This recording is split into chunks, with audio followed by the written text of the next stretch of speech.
The gun pressed against the back of Emma Whitaker's neck was as cold as the fate that awaited her.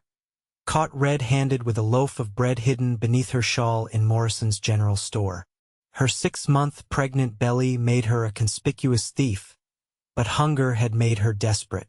The year was 1876, and in the dusty town of Redemption Creek, Colorado, mercy was as scarce as rain.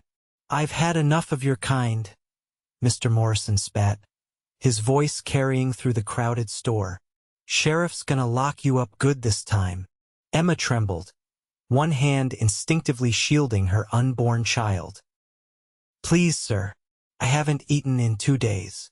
"That's what they all say," Morrison replied, unmoved by her plea or her condition. His grip on her arm tightened as he marched her toward the front of the store where curious onlookers had gathered. Among them stood a tall figure who had been examining a display of tobacco when the commotion began. Jake Callahan removed his hat, revealing sun-weathered features and deep blue eyes that had seen too much in his 32 years.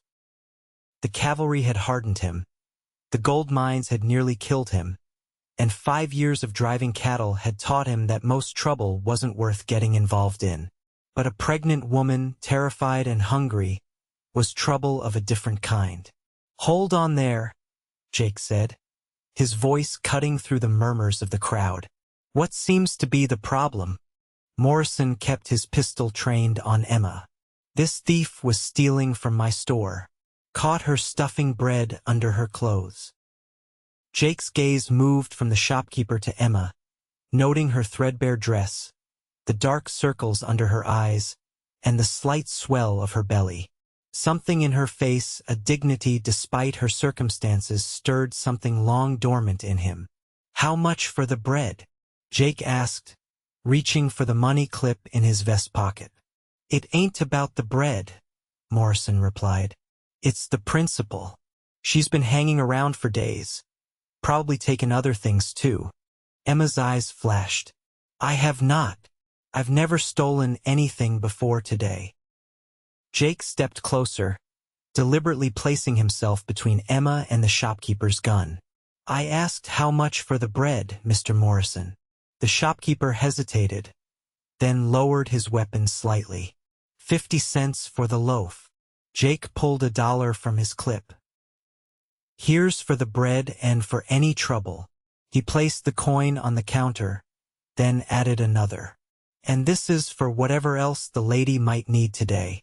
Morrison's expression shifted from anger to grudging acceptance as he pocketed the money. The crowd began to disperse, excitement fading now that there would be no spectacle of the sheriff dragging away a pregnant woman. "You can go on now," Morrison told Emma, nodding toward the door. Jake tipped his hat to the shopkeeper and gestured for Emma to precede him. Once outside in the harsh September sunlight, Emma turned to face her unexpected savior, clutching the precious loaf of bread. "Thank you, sir," she said, her voice barely above a whisper. "I'll repay you somehow." Jake studied her more carefully now. She was young, early 20s. He guessed with hair the color of autumn wheat and eyes that reminded him of the river stones he'd collected as a boy. Despite her condition and evident hunger, there was a strength in her bearing that impressed him. "Where are you staying?" he asked. Emma glanced down the street. "I've been sleeping in the livery when the stableman doesn't notice. Before that, I was working at the Blue Hen Saloon, but Mr. Doherty dismissed me when—" She placed her hand on her belly. Jake frowned. "You got family anywhere?" "No, sir. My husband died in a mining accident 3 months ago. We were heading west from Ohio." She looked away.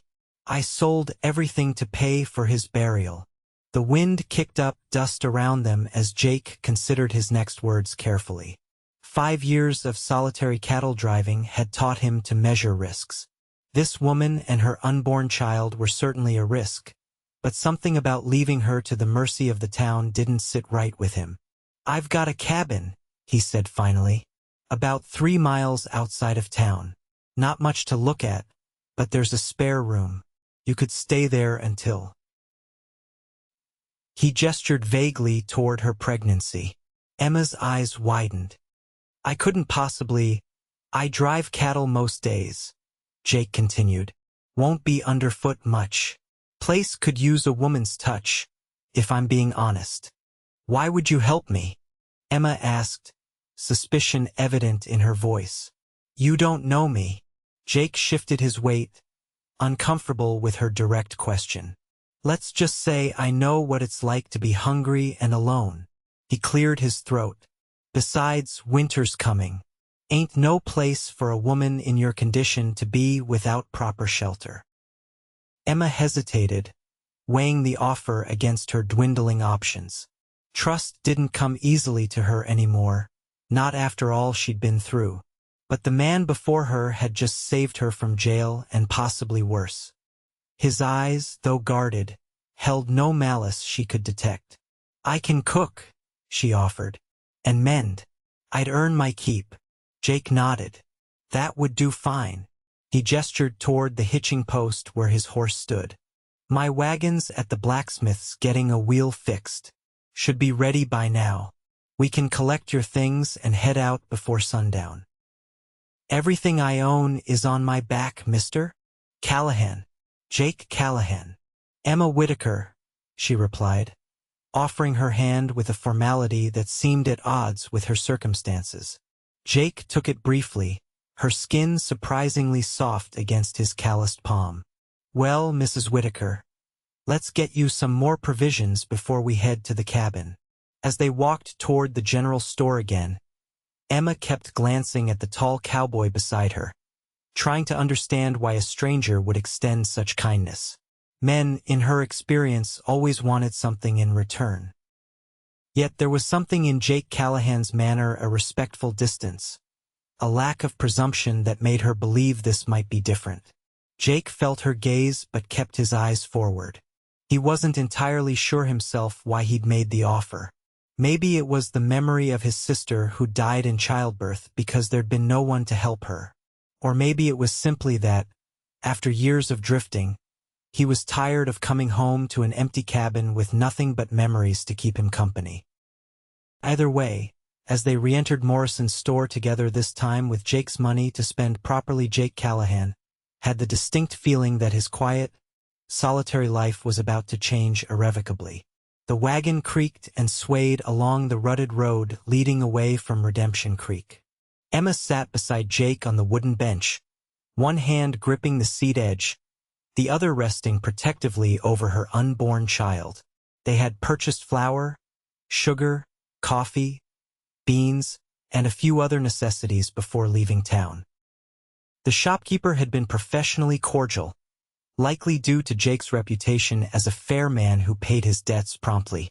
It's not much further, Jake said, breaking the silence that had settled between them for the past mile. Just beyond that ridge. Emma nodded, her gaze taking in the landscape. The mountains rose in the distance, already capped with early snow. Closer, the plains stretched golden and brown, dotted with scrub brush and the occasional stand of cottonwoods. It was beautiful in its vastness, but Emma couldn't help thinking how isolating it would be, especially in winter. Have you lived here long? She asked. Jake kept his eyes on the trail. 5 years this December. Bought the land with savings from my cavalry days and what I earned in the gold fields. You were a soldier? Union cavalry. Joined up in '62 when I was 18. Saw more than I care to remember. Emma studied his profile, noting the tightness around his mouth. My father fought for the Union as well. Never came home. Jake glanced at her then, a flicker of shared understanding passing between them. Sorry to hear that. They lapsed into silence again until the wagon crested a small hill, revealing a valley below. Nestled against a backdrop of pine trees sat a modest cabin with a barn and corral beside it. Smoke curled from the stone chimney, and a small garden plot, now mostly harvested, lay to one side. Someone's at your cabin, Emma observed, tension returning to her voice. Jake squinted against the setting sun. That's just Joseph. He's a Ute who helps out when I'm driving cattle. Good man. As they approached, a middle-aged Native American man emerged from the barn. He watched their arrival with curious eyes, particularly when he noticed Emma. Jake pulled the wagon to a stop and set the brake. Joseph, this is Mrs. Whitaker. She'll be staying with us for a while. Joseph nodded in greeting, his expression revealing nothing. Welcome, he said simply. Thank you, Emma replied, suddenly aware of how this arrangement might appear to others. Jake helped her down from the wagon, his hands strong and steady as they spanned her waist. Joseph, could you unload the supplies while I show Mrs. Whitaker the cabin? The man nodded again and began untying the parcels in the wagon bed. Jake led Emma toward the cabin, suddenly seeing it through her eyes. The weathered logs, the rough-hewn porch with its single rocking chair, the windows with their uneven glass panes. It wasn't much, but it was solid and warm. Like I said, it's not fancy, Jake said as he opened the door. Emma stepped inside, taking in the main room with its stone fireplace, wooden table with 4 chairs and simple furniture. A bearskin rug covered part of the plank floor, and a shelf held a few books more than she would have expected. The space was tidy but distinctly masculine, with practical items and few decorative touches. It's very nice, she said, and meant it. After weeks of uncertainty, the sturdy walls and crackling fire seemed like luxury. Kitchen's through there, Jake pointed to an adjoining room. My bedroom's behind that door, and yours will be up there. He indicated a ladder leading to a loft space. Emma's heart sank a little at the thought of climbing a ladder in her condition, but she nodded gratefully.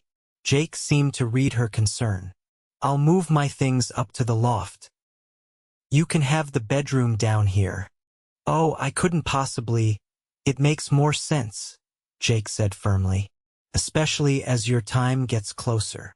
Emma felt her cheeks flush at his matter-of-fact reference to her pregnancy. That's very considerate, Mr. Callahan. Jake, he corrected. If we're going to be living under the same roof, seems we should use our given names.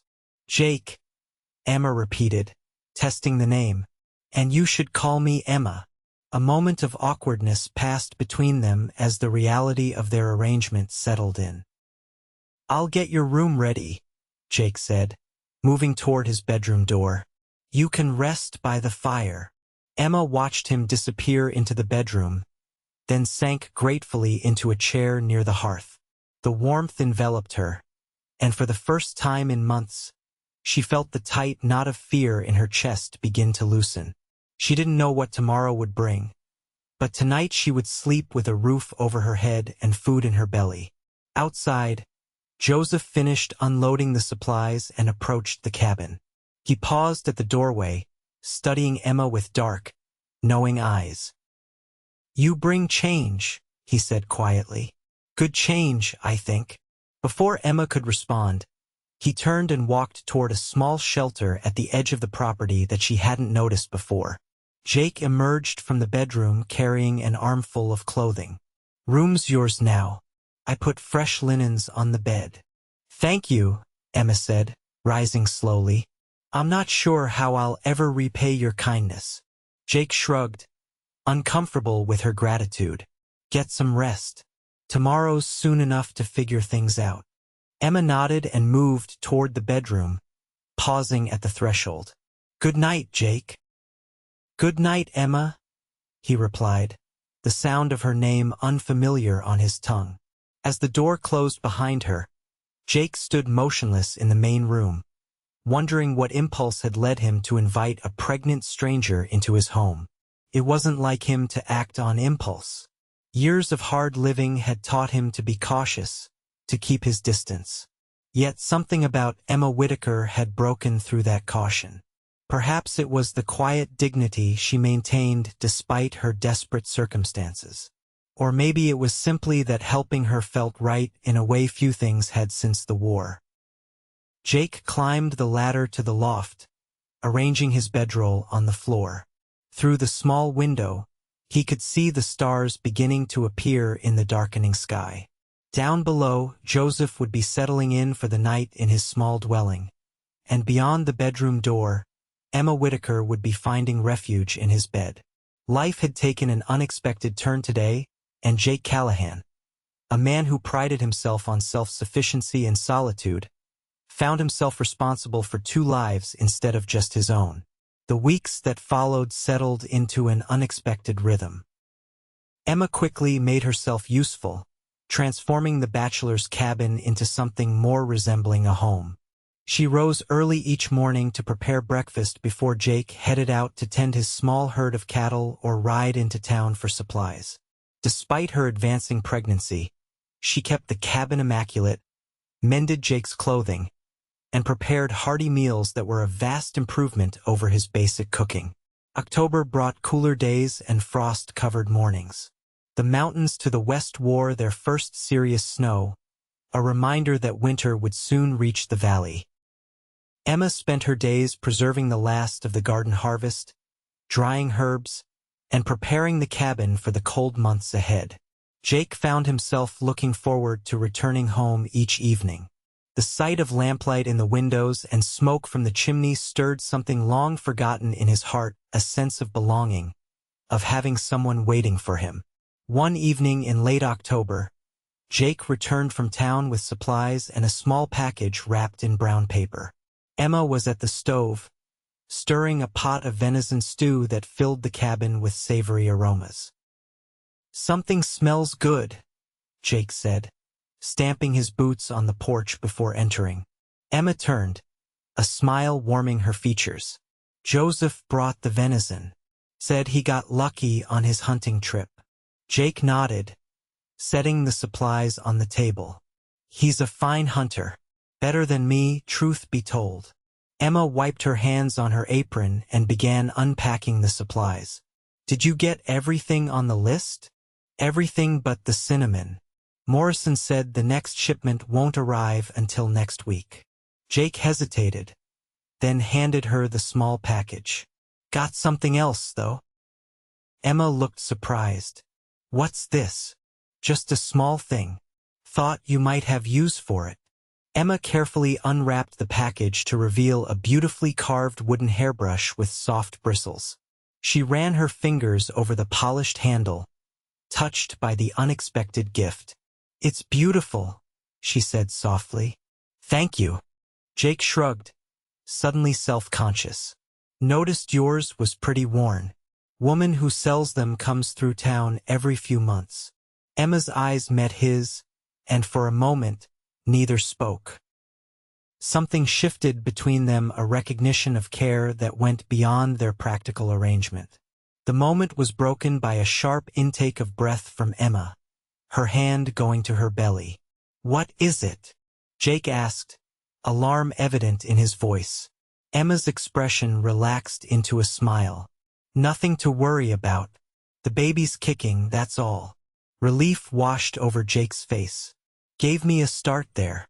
Emma hesitated, then asked, "Would you like to feel it?" The question caught Jake off guard. In the weeks she'd been with him, they had maintained a careful physical distance. The intimacy of such a gesture seemed to cross an unspoken boundary, yet curiosity overcame his hesitation.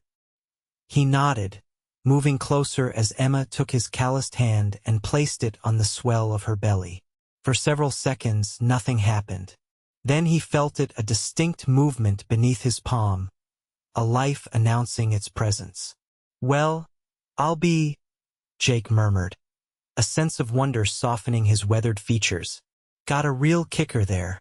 Emma laughed, the sound bright in the cozy cabin. "All day long sometimes. I think he or she is eager to see the world."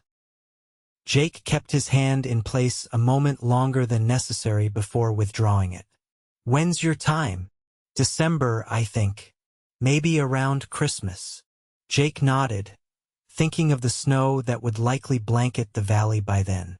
"I'll make sure we're well stocked, and I can ride for the doctor in Pine Ridge when the time comes." "Thank you," Emma said, touched by his concern. I've been trying not to worry about it. Jake moved to the fireplace, adding another log to the flames.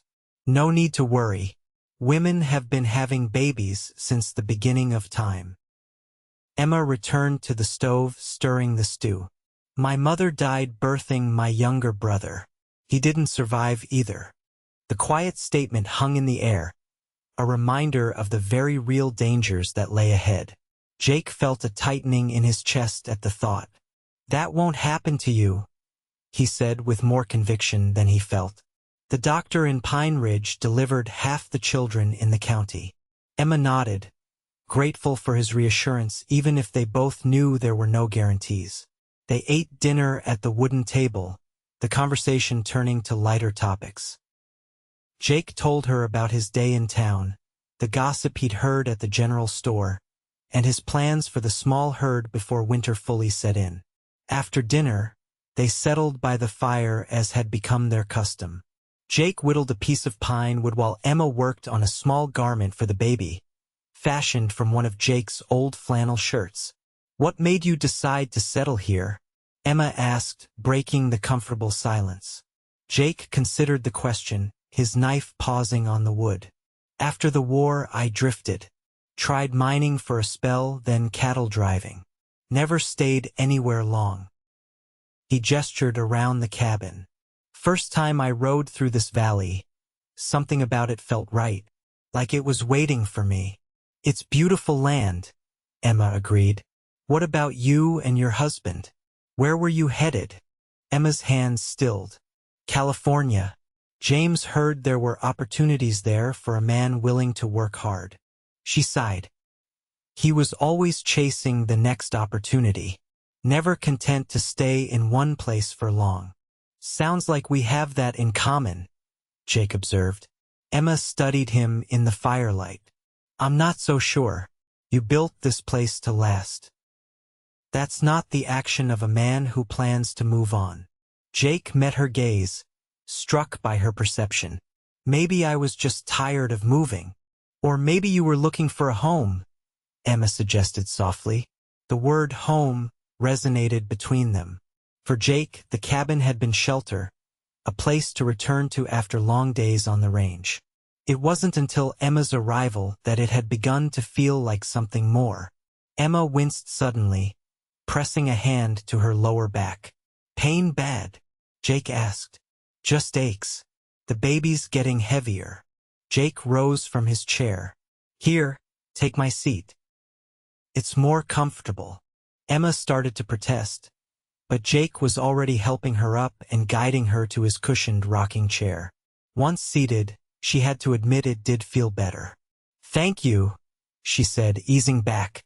Jake knelt beside the chair. Turn a bit. When she complied, he placed his hands on her lower back and began to massage the aching muscles with surprising gentleness. Emma tensed initially at his touch, then gradually relaxed as his strong fingers worked out the knots of tension. My sister used to get backaches when she was carrying, Jake explained. This seemed to help her. You never mentioned you had a sister, Emma said, her voice slightly drowsy from the comfort of his ministrations. Jake's hands paused briefly. Sarah. She died in childbirth. 7 years ago now. Emma turned to look at him, understanding dawning. Is that why you helped me? Because of your sister. Jake resumed the massage, his expression thoughtful. Maybe partly, but that's not all of it. What's the rest? Jake's hands stilled as he considered his answer. I guess I just couldn't walk away. Not from you. Their eyes met, and in that moment, something unspoken passed between them, a recognition of feelings neither was ready to name. The spell was broken by a particularly forceful kick from the baby that made Emma gasp, then laugh. Someone approves of the back rub, apparently. Jake smiled, withdrawing his hands and moving back to his chair. Good to know I've got at least one fan in this house. At least one, Emma agreed softly, her eyes holding his for a moment longer than necessary. Later, as Jake lay in the loft listening to the wind outside, he reflected on the evening. The feel of Emma's back beneath his hands, the warmth in her eyes when she looked at him, the sound of her laughter, these things had awakened something he'd thought long dead. Desire, yes, but something deeper too. Something that scared him more than any stampede or gunfight ever could. Because desire could be ignored, but this feeling, this growing need to protect her, to make her happy, to keep her with him beyond the birth of her child, this was dangerous territory indeed. Emma was another man's widow, carrying another man's child. She had sought refuge with him out of necessity, not choice. And yet, the way she looked at him sometimes made him wonder if perhaps she might come to see him as more than a temporary protector. If perhaps this unlikely arrangement might evolve into something neither of them had anticipated. As snow began to fall outside, dusting the valley in white, Jake Callahan allowed himself to hope for the first time in many years. November brought the first serious snowfall, transforming the landscape into a pristine white expanse that sparkled in the winter sunlight. The cabin, with its stone fireplace and thick log walls, remained warm and snug against the encroaching cold. Emma's pregnancy advanced, her belly now prominently rounded beneath the looser dresses Jake had purchased for her in town. Her movements had slowed, but her energy remained high as she prepared for the baby's arrival. She had fashioned a small cradle from a wooden crate Jake found in the barn, lining it with soft flannel and placing it near the fireplace in the main room. Jake spent more time at the cabin now that the cattle required less attention, having been moved to the sheltered southern pasture for the winter. He chopped endless supplies of firewood, repaired loose shingles on the roof, and reinforced the barn against the winter winds. In the evenings, they settled into a comfortable routine. Jake would read aloud from one of his small collection of books while Emma sewed or knitted. Sometimes they simply talked, sharing stories of their lives before they met. Emma spoke of her childhood in Ohio, her strict but loving parents, and her brief courtship with James Whitaker.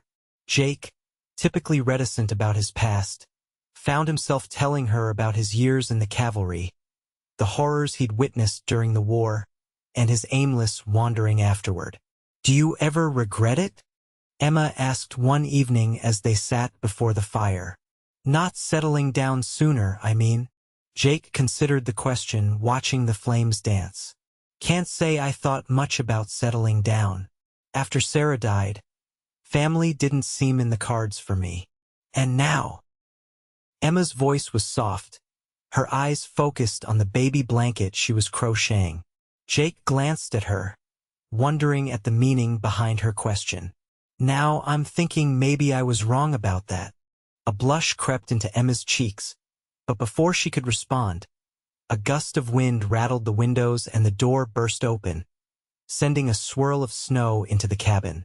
Joseph stood in the doorway, his dark hair dusted with white, his expression urgent. "Storm coming," he said without preamble. "Big one. Need to check on the cattle." Jake rose immediately. "How soon?" "Few hours. Sky wrong color to the north." Jake nodded, knowing Joseph's weather predictions were rarely wrong. "I'll saddle up." Emma set aside her crocheting. "Should I prepare something for you to take?" "No time," Jake replied, already pulling on his heavy coat and gloves. "Need to move the herd to the southern ravine before the storm hits. They'll be trapped in the open otherwise." Emma's face showed her concern. "How long will you be gone?" "Hard to say. If the storm's as bad as Joseph thinks, might have to wait it out with the herd." Jake buckled on his gun belt and reached for his hat. "You'll be all right here. Plenty of wood and food." Joseph stepped further into the cabin. "I stay. Watch over her."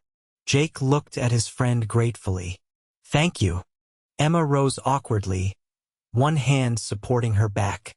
"Be careful, Jake. Please." Something in her voice made him pause.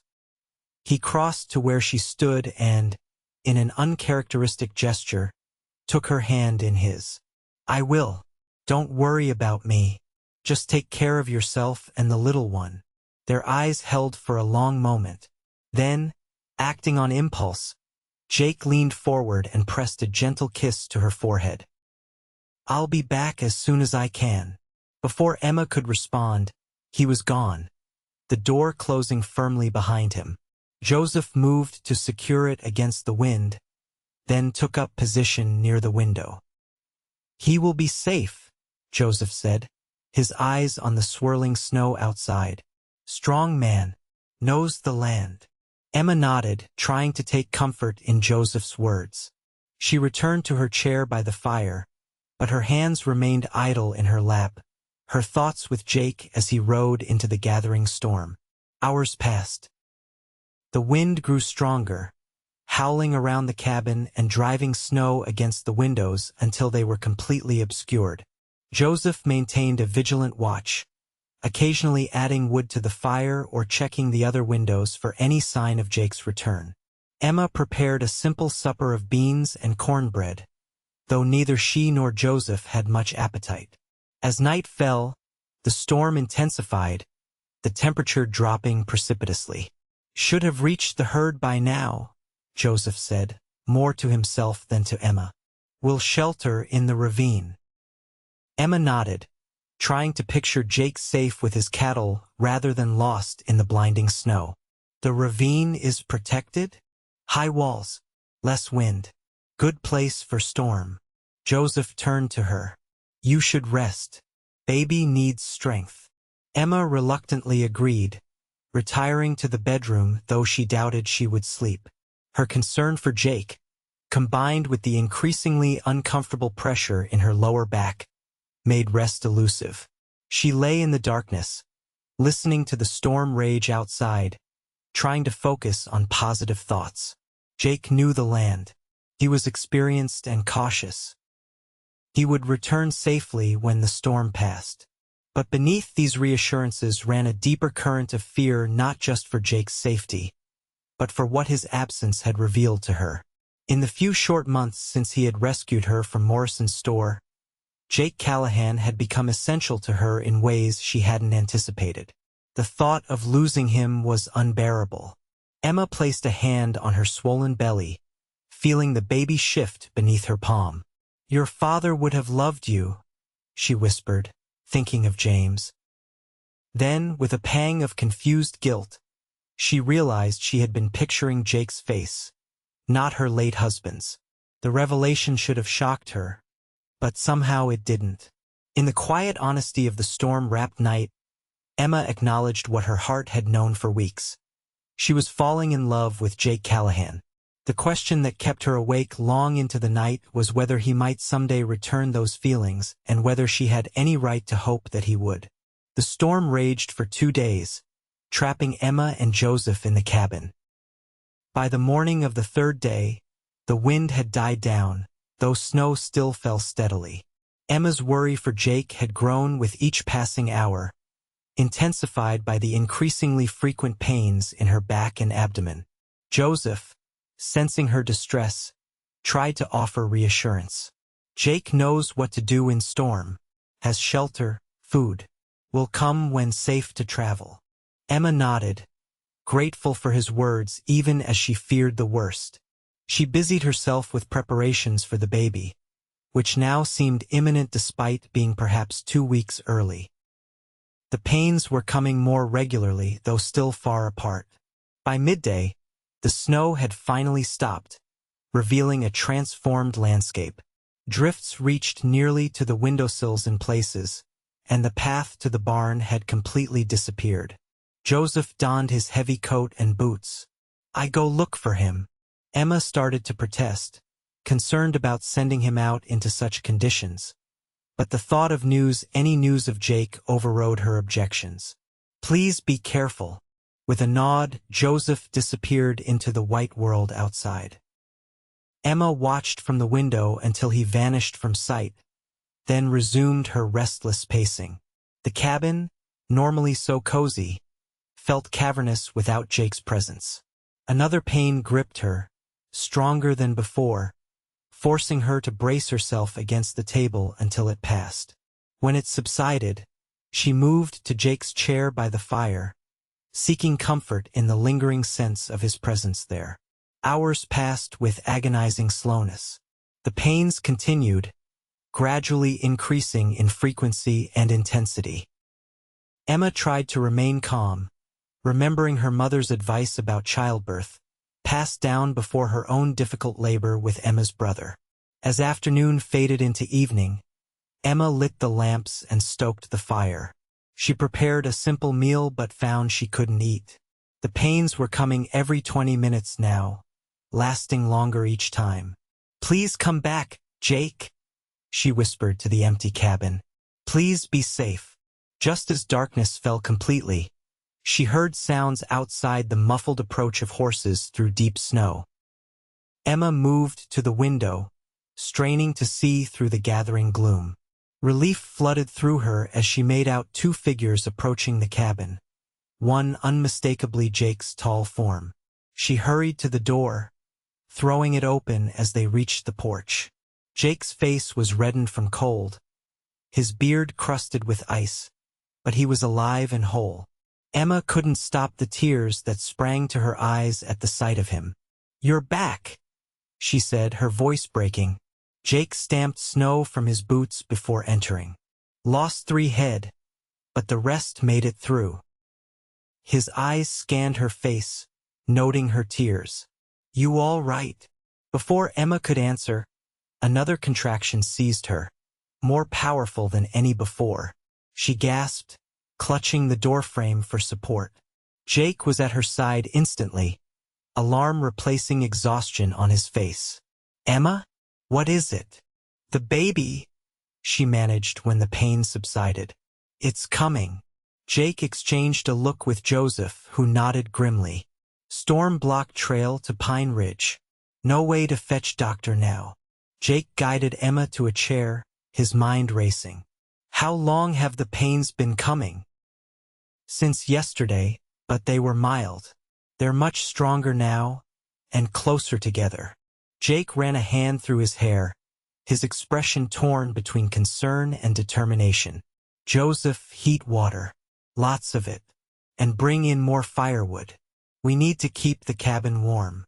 As Joseph moved to comply, Jake knelt before Emma, taking her hands in his. "I'm no doctor, but I've helped deliver foals and calves, and I was there when my sister—" He stopped, swallowing hard.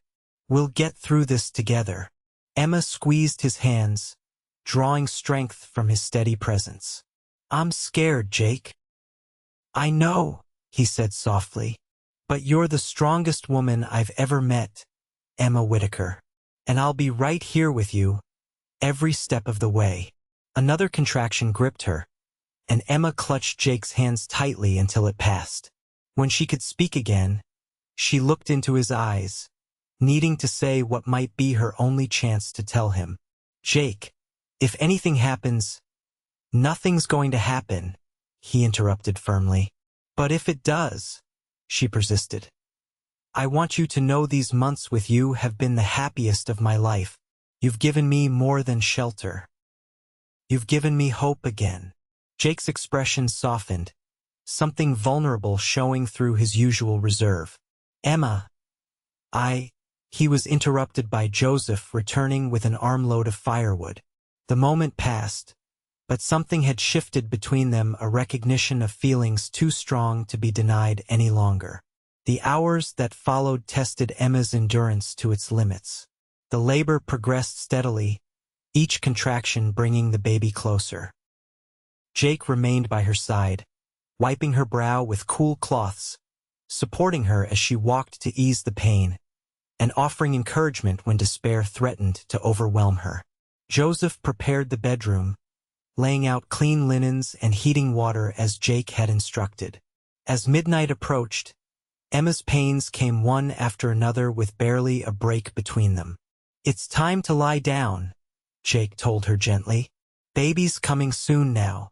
With Jake and Joseph's help, Emma made her way to the bedroom, where they had prepared the bed for delivery.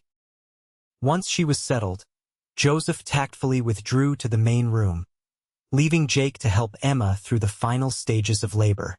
What followed was a blur of pain and effort for Emma.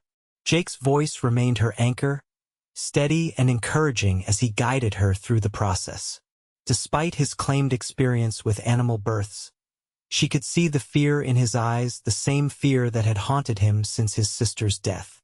"I can see the head," Jake announced at last, his voice tight with emotion. "One more push, Emma. Just one more." Gathering her remaining strength, Emma bore down with everything she had. The pain crested, impossibly intense, and then suddenly diminished as the baby slipped into Jake's waiting hands. For one terrifying moment, there was silence. Then a lusty cry filled the room, bringing tears of relief to both Emma and Jake. "It's a girl," Jake said, his voice thick with emotion as he quickly wrapped the infant in a clean cloth. "A perfect little girl." He placed the baby on Emma's chest, where she immediately quieted, her tiny fist working against her cheek. Emma stared in wonder at her daughter's face, overcome by a love so powerful it seemed to transcend her exhaustion. "She's beautiful," Jake whispered, sitting on the edge of the bed, his eyes fixed on the tiny life they had brought into the world together. Emma looked up at him, seeing the tenderness in his expression. "Would you like to hold her?" Jake hesitated, then carefully took the swaddled infant in his arms. The baby opened her eyes, revealing deep blue irises that seemed to stare directly into his soul. A tremulous smile spread across his face. "Hello, little one," he murmured. "Welcome to the world." The moment was sacred, a connection forming between the hardened cowboy and the newborn child that transcended blood ties. When Jake finally tore his gaze away from the baby to look at Emma, she saw something in his eyes she had never seen before: a vulnerability, a hope, and something that looked remarkably like love. "What will you name her?" he asked softly. Emma smiled, exhausted but radiant. "Elizabeth, after my mother." She paused, then added, "Elizabeth Sarah Whitaker." Jake's breath caught at the inclusion of his sister's name. "Sarah," he repeated, looking down at the baby again. "It suits her." They remained that way for some time, the unlikely family brought together by chance and solidified by something far stronger. Outside, the snow continued to fall gently, blanketing the world in pristine white, while inside the cabin, 3 hearts beat in a new rhythm of possibility. The weeks following Elizabeth's birth passed in a haze of exhaustion and joy for Emma. The baby thrived despite her early arrival, nursing well and growing stronger each day. Jake proved to be an unexpected source of support, rising in the night to bring Elizabeth to Emma for feedings, changing soiled cloths without complaint, and spending hours simply holding the infant while Emma rested. December melted into January, and the snow deepened around the cabin, isolating them further. Jake ventured into town only when absolutely necessary, unwilling to leave Emma and Elizabeth alone for long. Joseph visited regularly, bringing game and checking on the cattle, but otherwise they existed in their own small world, centered on the miracle of new life in their midst. Emma recovered her strength gradually, resuming her household duties as she was able. She often caught Jake watching her with an expression she couldn't quite decipher, something between tenderness and uncertainty, as if he were working through a difficult problem in his mind. One evening in late January, as a particularly fierce blizzard howled outside, Jake sat in his chair by the fire, Elizabeth sleeping peacefully in his arms. Emma, finishing the dinner dishes, was struck by the domesticity of the scene, how natural it seemed. How right. "She sleeps better for you than for me," Emma observed, coming to sit in the chair opposite him. Jake smiled down at the infant. "Got the magic touch, I guess." Emma studied his face in the firelight. "You're good with her. Better than her own father would have been, I think." Jake looked up, surprised by the admission. "James didn't want children?" Emma sighed, smoothing her skirt. "He said he did, but when I told him I was expecting, He seemed more worried than pleased.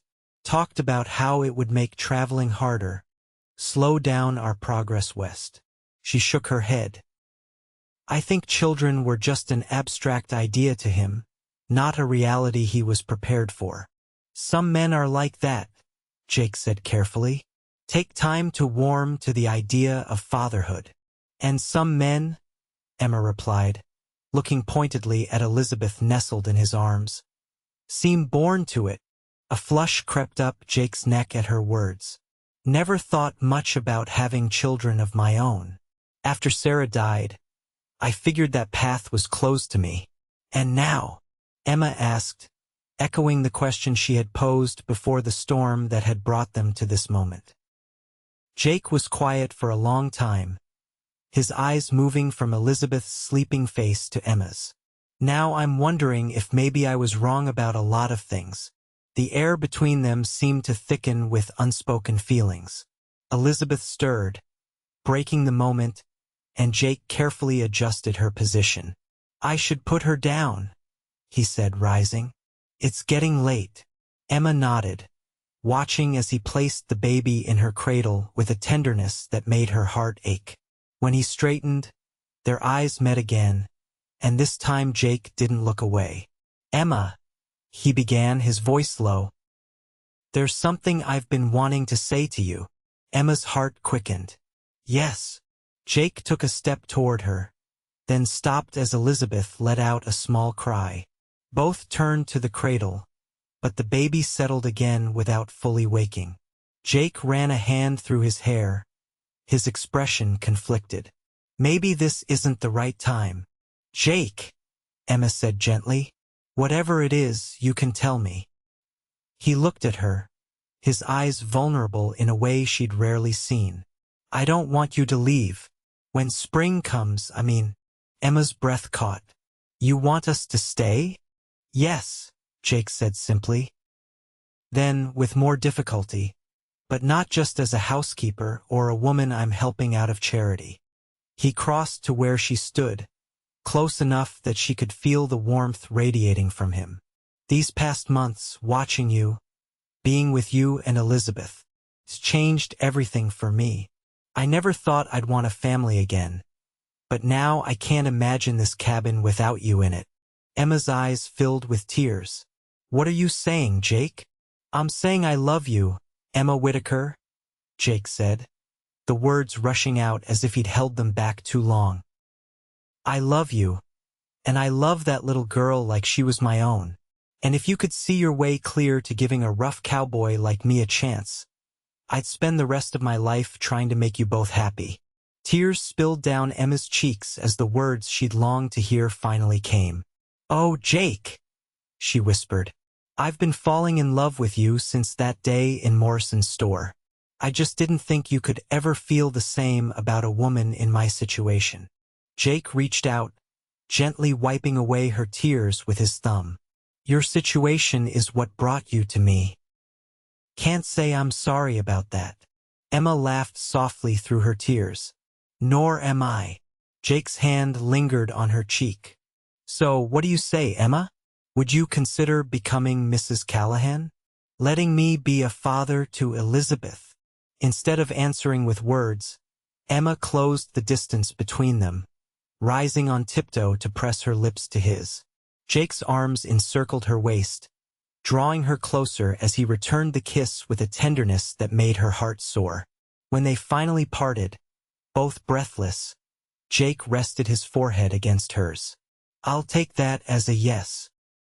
Emma smiled, feeling happier than she had ever thought possible. It's a yes, Jake Callahan. The easiest yes I've ever said. Outside, the blizzard continued to rage, but inside the cabin, a new family had formed, born not of blood ties, but of love freely given and gratefully received. As Jake drew Emma into another kiss, both knew that whatever challenges the future might hold, they would face them together. Spring came to the valley in a rush of melting snow and new growth. The cattle were moved to fresh pasture, the garden was turned and planted, and the cabin received a fresh coat of whitewash. Jake rode into town as soon as the trails were clear to speak with the minister about a wedding. They were married on a bright April morning, with Joseph and a few of Jake's ranching friends as witnesses. Emma wore a new dress of pale blue calico, and 3-month-old Elizabeth, cradled in Joseph's arms during the ceremony, wore a gown Emma had fashioned from her own wedding dress from her first marriage. As they exchanged vows in the small church in Redemption Creek, Emma thought of how far she had come from that desperate day when she'd been caught stealing bread. Jake's eyes, holding hers as he promised to love and cherish her, reflected the same wonder at the unexpected path that had brought them together. After the simple ceremony, they walked to Morrison's general store, where the shopkeeper greeted them with surprised recognition. "Well, if it isn't the bread thief and her champion," Morrison said, though without malice. "Heard you two got hitched today." "That's right," Jake replied, his arm protectively around Emma's waist. "And we'd like to settle an old debt." Emma reached into her reticule and withdrew a silver dollar, placing it on the counter. "For the loaf of bread I tried to steal. With interest." Morrison looked from the coin to Emma's face, then to the baby in Jake's arms. A slow smile spread across his features. "Keep your money, Mrs. Callahan. Consider it a wedding gift." Jake started to protest, but Morrison held up a hand. "Sometimes things work out exactly as they should. Seems to me that loaf of bread led to something good for both of you." As they left the store, Emma leaned against Jake's side, watching as he adjusted Elizabeth more securely in the crook of his arm. "He's right, you know. That bread changed everything." Jake smiled down at her. "Not the bread. You changed everything, Emma." They walked through town toward their waiting wagon, a family built from the most unlikely of beginnings. Behind them, Redemption Creek bustled with spring activity, but their thoughts were already turned toward home, the cabin in the valley where their future awaited. That evening, as Elizabeth slept in her cradle and moonlight spilled through the cabin windows, Jake and Emma sat on the porch, his arm around her shoulders as they gazed at the stars. "I was thinking," Jake said, breaking the comfortable silence, "maybe we should expand the cabin. Add another room or two." Emma looked up at him questioningly. "For what purpose?" Jake's fingers traced patterns on her shoulder. "Well, Elizabeth will need her own room someday. And maybe—" He hesitated, then continued more softly, "maybe she'll have brothers or sisters who'll need space too." Emma's heart swelled at the thought. "I'd like that very much." Jake pulled her closer, pressing a kiss to her temple. "I never thought I'd have this, Emma. A wife, a daughter, a real home. Sometimes I'm afraid I'll wake up and find it was all a dream." Emma turned in his embrace, meeting his gaze in the moonlight. "It's no dream, Jake Callahan. I'm here, Elizabeth's here, and we're not going anywhere. Promise?" He asked, a rare vulnerability in his voice. "Promise," she affirmed, sealing the vow with a kiss. As the years passed, the Callahan homestead grew and prospered. The cabin expanded to accommodate 3 more children, 2 boys and another girl, all with their father's blue eyes and their mother's determined spirit. The small herd of cattle grew into a respectable ranch, with Joseph eventually building his own cabin on the property and becoming a permanent part of their extended family. Elizabeth Sarah Callahan grew into a beautiful young woman who called Jake Pa, and never questioned the love that had brought her parents together. If the townsfolk occasionally remembered that she had been born a Whitaker, they never mentioned it, seeing only how completely Jake had embraced fatherhood from the moment he had first held her in his arms. Each Christmas, Emma baked an extra loaf of bread, placing it on the table as a reminder of their beginnings. And each Christmas, Jake would cut the first slice, sharing it with his wife as they silently acknowledged how a moment of desperation had led to a lifetime of joy. On the 10th anniversary of their wedding, Jake presented Emma with a small wooden box he had crafted himself. Inside lay a silver locket containing miniature portraits of their 4 children. "Open the other side," he urged as she admired the gift. Emma carefully opened the second compartment to find a tiny piece of dried bread, preserved under glass. She looked up at him in surprise. "You kept a piece of the bread?" "All these years." Jake nodded, his expression tender. "A reminder of the day my life truly began. The day I found you." Emma closed her hand around the locket, tears of happiness welling in her eyes. "I was so ashamed that day, so desperate. I never imagined it would lead to this." Jake drew her into his arms. The love between them only deepened by the passing years. "Sometimes the best journeys start from the worst places," he murmured against her hair. "And I wouldn't change a single step that brought us here." As their children's laughter echoed through the house that had grown from the original cabin, Emma and Jake Callahan stood together, bound by a love that had begun with an act of mercy and blossomed into something neither could have imagined that fateful day in Morrison's store. A stolen loaf of bread, a debt paid, an invitation offered, a life shared, and in that shared life the true meaning of redemption.